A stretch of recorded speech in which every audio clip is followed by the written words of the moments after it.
What's up, Sunday fam? Welcome back to another video. This week we're talking about Witch's Diner episode 4. What exactly is happening? Let's go.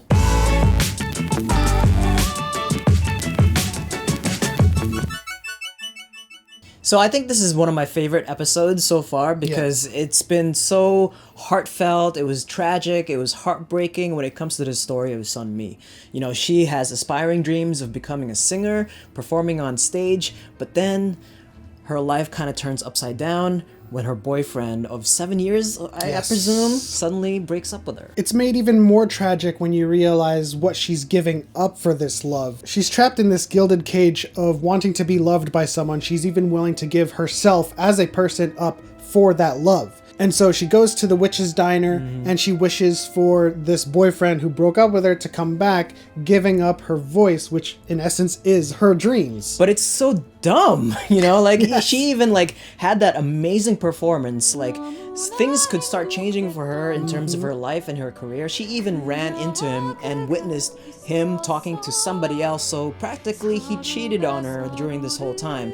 And it seems like the worst decision you can make is to make a wish when you're like all emotionally fraught or just down on yourself, and she does it anyway. She eats the chocolate, which looks like, well, you were saying Swiss Miss with Swiss Miss with marshmallows. Swiss Miss with marshmallows. So she downs it. It's the most delicious thing she's ever had, and her wish starts to come true. She starts to lose her voice. It starts to crack here and there, and but then all of a sudden some things start to happen. An admirer of hers like gives her the bouquet of flowers at her last performance, and maybe love would truly just happen without making a wish for it, which I think is the ultimate lesson at the end of this episode. Which leads us to Jung Jin and her travails with love, seemingly trying to meet a person. She's got Gil Young on her corner who has those like puppy dog love eyes for her. He looks to her as someone he can possibly score. Yeah, I mean, like, she mistakenly, I don't know how mistakes happen here, but like she mistakenly indulges on a leftover chocolate that was made for Sunmi. And she runs into this writer, Tam Kim, in the elevator, and she suddenly has like visions of the future, drops his pen, like as if like, you know, leaving a trail for something, where he asks for her phone number. Like, it's so like insanely crazy of how that can just happen. He calls out of blue just to thank her for finding his fountain pen because it seems to be so precious to him. Absolutely. He would love to treat her to a meal for returning his fountain pen. But all this is taking place on top of a catalyst that's happening to Jung Jin, which is making us think that her origins is quite more mysterious than we let on. In episode 3, she touches a book and it starts to glow, and she's starting to get like glowy eyes, and she's starting to see things that weren't necessarily there, and we're starting to think that she may have some type of like witch power or origins that come from witches. Yeah.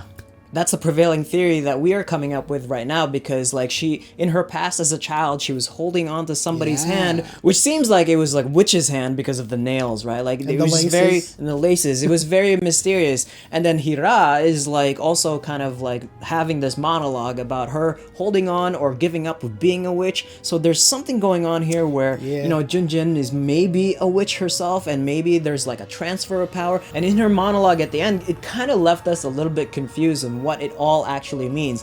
Perhaps it's about love, and wishing for love isn't really necessary because love will just ultimately happen. And it goes hand in hand with Tom Kim's little interview that he had on the TV. He was like, if someone's destined to fall in love, they will fall in love without making plans.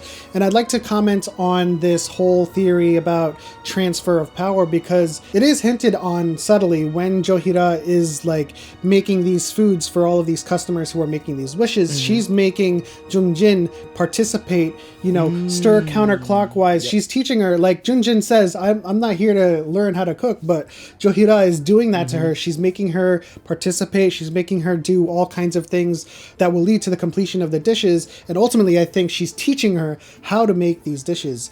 And even though she says, be careful about eating my leftovers, I think that's part of the whole thing. You know, when you tell a kid not to do something and they do it anyway, she says, be careful eating my leftovers. But Jung Jin's gonna do it anyway. Ooh, so you think it was kind of a plan that she laid out for Jung Jin to actually, so that she ultimately follows this path of witchcraft. Yeah. You know, just like laying out some ground rules that she'll ultimately break, and then, you know, leading into this transfer of power, so to speak. Absolutely. I mean, what do you think the reason is for her picking that place? Is that a place that is of huge importance to the witch's diner, or is it because Jung Jin is there, she has inherent witch powers, and she has the capability of receiving the transfer of power? Oh my goodness, things are starting to kind of percolate and put into these pieces.